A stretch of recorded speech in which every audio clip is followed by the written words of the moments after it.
that there is a reason why things have declined the way they have. That people of that sort have a track record. I remember years ago encountering a fellow who had been a teaching fellow at Harvard when I was an undergraduate. And I said to him, I've been noticing that whenever there's a great disaster, there always seems to be a Harvard man in the middle of it. He said, have you noticed that too? I mean, think of McNamara and the Whiz Kids and the Vietnam War. You know, think of the Ford Foundation. Who was the Harvard man in charge of that?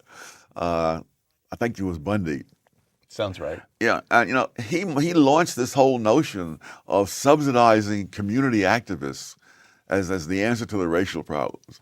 Of course, community activists have every incentive to exacerbate the problem to the fullest.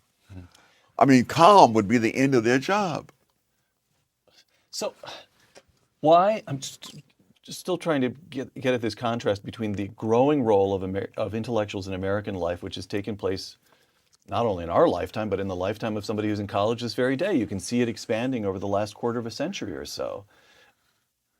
Why should that be taking place now? Why should intellectuals have a growing role? And why should the nature of intellectuals have changed? If you look at the founders, Thomas Jefferson, John Adams, quite different characters and temperaments. These were both extremely well-read. John Adams was a Harvard man.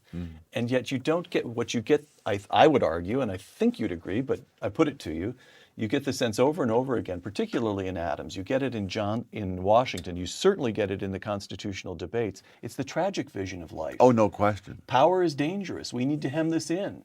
We need to devolve as much power as we can to ordinary people. Now, why is it that the founders should have grasped that and intellectuals today just don't see it at all?